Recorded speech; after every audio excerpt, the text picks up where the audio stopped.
So an arterial bleed, you will see the blood spurting, or you'll see the heartbeat of that individual. You do not want to use a hemostatic inside of that wound specifically, because the hemostat will destroy that surrounding tissue and arterial tissue on a chemical level, and it will bond it. So whatever is below that will have to be amputated. So if that's all you have, use it, because it's life or limb. But if it is a standard compressive bandage like this, you want to find where that bleed is. What you want to do is the two methods. So you got one wrap, two. So you got your two wraps on your finger. You find where that bleed is. You keep a lot of pressure on it. Where that is, you want to keep pushing this inside the wound cavity until the wound cavity is completely full. You want to maintain pressure where you first had it, only taking your finger off to put more bandage inside that cavity. So with this, you want to make sure the entire cavity is full of that stuffing bandage so that there's no room for movement. Then once that entire cavity is full of bandage, as you can see, you want to continue putting that on there until it's like that. So you have a little hill of bandage over that wound, right? Then here, you'll see here, this is the pad of the compressive bandage or external trauma dressing. You want to put that pad over that spot right there where you have the pressure, and you'll want to continue treating that wound. First, you want to pull this really tight. And I like pushing this, pulling it really tight, putting it through that butterfly, going around one more time.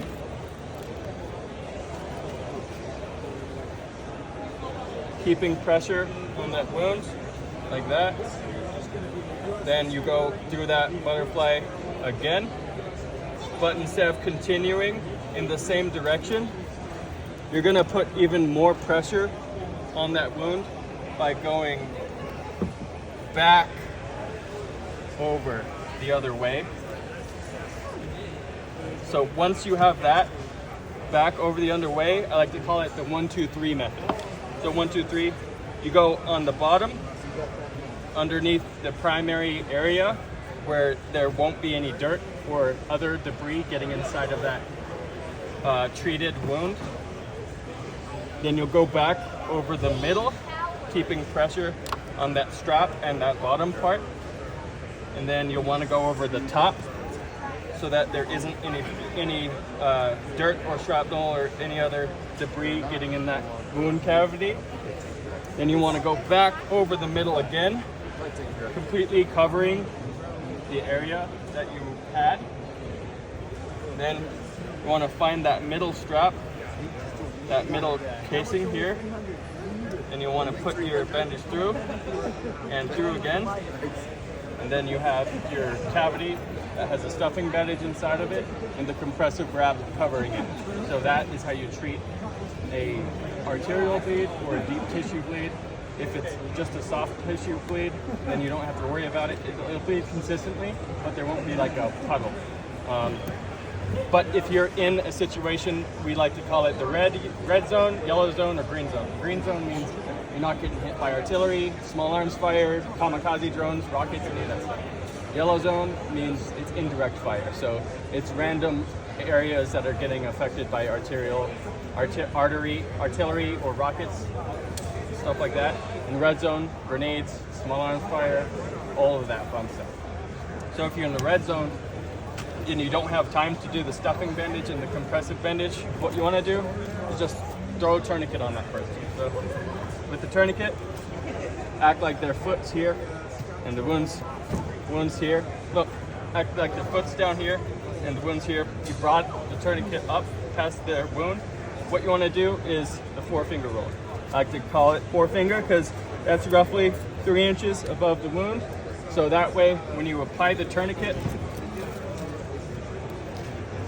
what you want to do, make sure this is as close to the wound as it is with your 4 fingers. And you want to make sure when you apply it, you bring the tourniquet back towards you, because that means you have as much pressure as you can. You want to pull that as tight as you can, so that when you apply that windlass strap and you twist it, then you have as much pressure on that wound as you can have. Twist it as much as you can. What if they start crying? Oh, this hurts. If they start crying and screaming and whining, don't worry about it. Disregard their feelings. Disregard anything they say. Say, you're gonna be fine, just tough it out. Or shove something in their mouth to bite on.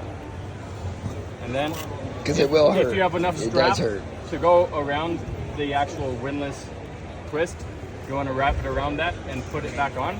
If not, you just wanna make sure you secure it on the inside of that, and that way it stops. So the way I like to test to make sure a bleed is stopped is you'll check the wound, you'll make sure that you don't see the bleeding continue. So you'll wipe away whatever is affected, and if it doesn't continue bleeding, for the most part, you're good. Or when you check the foot, I like to check right behind the ankle where the artery is, and then if you don't feel a pulse, that means you did your job correctly. So And if it's a leg, sometimes with a leg, you might have to put a second tourniquet on. So that is massive bleeding, and that's just the first step of the TCCC protocol. So TCCC is Tactical Combat Casualty Care.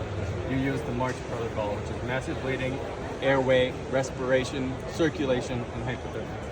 And now Redemption Tactical, we're going to be hosting classes up in Heber City.